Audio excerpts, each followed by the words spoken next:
Hey folks, this is Rhykker with a Diablo 3 patch 2.6.8 Season 20 Monk build guide. In this video, we'll cover the best monk build. This is a Sunwuko Tempest Rush monk, and we'll go over the skills and gear that you want to rock this build. In the description below, you can find a link to the D3 planner with the most up-to-date info on the best skills and gear for this build. Now let's begin with a gear overview, starting with the Sunwuko set. The 2-piece bonus makes us take 50% less damage while Sweeping Wind is active, and we will want to maintain this 100% of the time. The 4-piece makes Sweeping Wind spawn a decoy next to you for every second that is active, which explodes on enemies. The more stacks of Sweeping Wind we have, the more damage these explosions. And then the 6-piece bonus makes a number of skills, including Tempest Rush, deal a bunch more damage for each stack of Sweeping Wind that we have.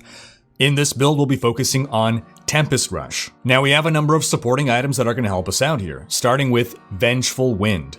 Increases the maximum stack of Sweeping Wind by 10 and increases the damage by 800%. Next, we want in our cube, Balance. The damage of Tempest Rush is increased by a bunch, and when your Tempest Rush hits 3 or fewer enemies, it gains a great deal more crit chance. It always crits. This will help versus single target damage, and in general is just a great multiplier for this build. Another multiplier we're going to want is from the Wan Kim Lao. Hitting with Tempest Rush will activate Cyclone Strike, and both skills deal 600% increased damage. And then the last multiplier that we will want is Caesar's Memento.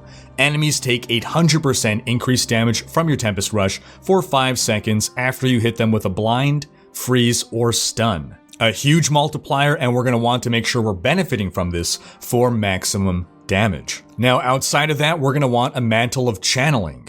While we're channeling Tempest Rush, we're going to deal 25% increased damage and take 25% less damage. We'll also squeeze in an Obsidian Ring of the Zodiac. This is going to reduce our cooldowns heavily. We will want to be maintaining 100% uptime on our Epiphany skill, and this will help us reach that. We're squeezing in a Convention of Elements for more damage, as well as Captain Crimson's set. You need the belt, and then your other item could be either the pants or the legs. Captain Crimson's gives us more cooldown reduction, more resource cost reduction, and it gives us more damage based on how much cooldown reduction we have, and more damage reduction based on how much resource cost reduction we have. In the cube, we'll also want the Stone Gauntlets. This gives us a lot more damage mitigation, and because we're going to always be in Epiphany, we will never suffer the negative effect of the Stone Gauntlets. With these gauntlets, as we get hit, as we take damage, our armor increases, but our move speed slows and our attack speed slows. This stacks up to 5 times. But if we are ever under some effect that makes us immune to crowd control, such as the Epiphany skill, we do not suffer the negative effects. And of course, we'll also need a Ring of Royal Grandeur in our cube in order to squeeze in that Captain Crimson's. Now as for gems, in both weapons, we want an Emerald for more crit damage. In our helm, we're going to take a Topaz for resource cost reduction, and then in our chest and pants, if you want more toughness, diamonds. If you want more damage, emeralds. For our legendary gems, Bane of the Trapped, excellent all-round damage gem. This is a damage multiplier that we should always be benefiting from. Taeguk, this is the channeling gem. We're using a channeling skill. This will give us more damage and more armor. And then lastly, for pushing the higher grade of rifts, you're going to want a Bane of the Stricken. Before that though, a Bane of the Powerful. Only swap from Bane of the Powerful to Bane of the Stricken once it's taking rather long to kill the Rift Guardian. In general, people swap to Stricken far too soon. You can easily go to GR 100 plus with just a Bane of the Powerful. Now we'll circle back to exactly what we want on every piece of gear in a bit, but first let's cover the skills. Starting with Tempest Rush, Flurry. The Flurry rune lets us build up Flurry stacks up to 100 and then release them all by releasing the channel in a big explosion. We'll want to time this big explosion with other buffs and ideally our convention window. Next we'll want to have Sweeping Wind, Inner Storm. Thanks to our Vengeful Wind, we'll be able to have 13 total stacks of Sweeping Wind. And as long as we have 3 or more stacks, we'll gain 8 spirit per second, which is going to help counteract the spirit cost of the channeling on our Tempest Rush. Sweeping Wind should generally auto-maintain itself. As long as we are hitting an enemy at least once every 6 seconds, our stacks won't fall off, and stacks build up with every crit. They should build up relatively quickly. You'll only ever need to recast Sweeping Wind during periods where you're going to go more than 6 seconds without hitting an enemy. Next, we're taking Cyclone Strike Implosion.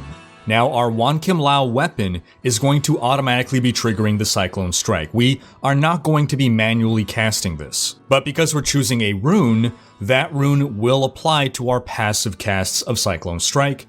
The Implosion rune increases the distance, allowing us to pull in more enemies and thus damage more enemies. We're going to take Mantra of Salvation Agility as a defensive buff. This will passively give us a defensive buff, and we can actively use it during times of great need. We're going to want Epiphany Desert Shroud, and again, we should be maintaining 100% uptime on this thanks to our Obsidian Ring of the Zodiac and cooldown reduction. This will greatly boost our Spirit Regeneration, and also give us 50% damage reduction, and allow us to make use of the Stone Gauntlets without being ridiculously nerfed. And then lastly, we're taking Blinding Flash Faith in the Light. This will blind enemies, this will make us deal more damage to these enemies, and blinding enemies is what lets us trigger our Caesar's Memento for that extra damage. So our order of operations in combat here is to build up your max flurry stacks with Tempest Rush. If you find yourself randomly losing stacks, I'm not sure if this bug has been fixed, but try not to cross over yourself when you are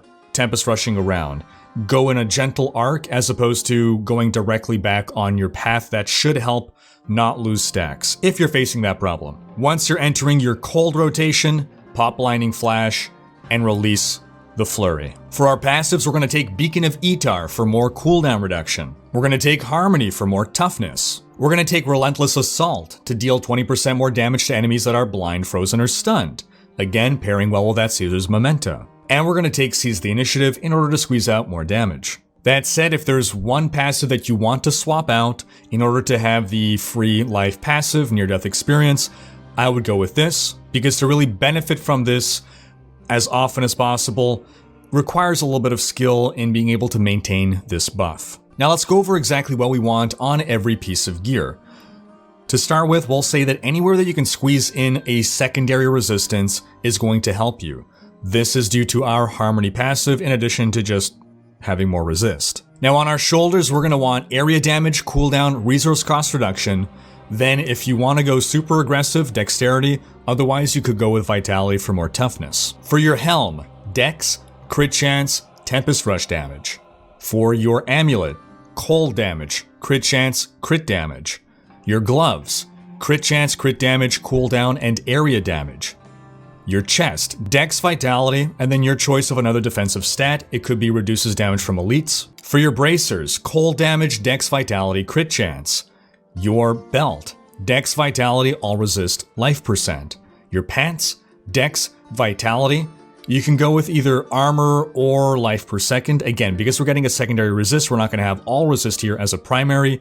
As a monk, we're already stacking a lot of armor, so you could go with regen here if you want. Similarly on our boots, dex, vitality, Tempest Rush damage. Then instead of armor, you can go with life percent, but always ensure that you preferentially have a resist on your gear, either a secondary or all resist on your gear before you go for life regen or armor. Now between your two rings, your Convention and your Obsidian Ring of the Zodiac, on your Orots you want crit chance, cooldown, resource cost reduction. This means that you shouldn't need to also get cooldown on your Convention, because if everywhere else that we're stacking cooldown, you'll be benefiting very little. You can still do it, but you definitely want crit chance and crit damage. For your third stat, it could be cooldown, it could be dex, it could be raw damage. Between your two weapons, you want cooldown on one of them, but you don't need it on both. Again, it doesn't hurt to have it though. You definitely want area damage on both. You also definitely want resource cost reduction on one of them. And then you can go with either percent damage or dexterity. In general, you always do want dexterity on your gear until you're getting into high enough paragons and enough augments to be making up for losing dexterity on gear. As for paragon points, you want to get your total move speed up to 25%, then dump everything into dex. If you're really dying a lot and want the toughness, you can put some into vitality. For offense, you want cooldown reduction first, then keep a global ratio of 1 to 10 for crit chance and crit damage, then attack speed. For defense, all resist, life, armor, life per second, and for utility, resource cost reduction, area damage, life per hit, and gold find. And that is going to wrap up this video. Again though, do be sure to check the D3 planner to see any potential updates to this build. As you'll note, we are not benefiting from the Season 20 buff here, which allows us to put any item in any cube slot. It's still looking like this will be the preferred setup for now, but that might change, and if it does, I will update the link in the description below. Thanks for watching. Special thanks to my Twitch, Patreon, and YouTube supporters for making these videos possible. If you like what you see on this channel and want to support the creation of more content, you can consider pledging on YouTube or Patreon and unlocking behind-the-scenes content, monthly virtual hangouts, and more. If you enjoyed this video, please share it, check out these other videos, and subscribe to join Rhykker's Raiders for more Diablo content.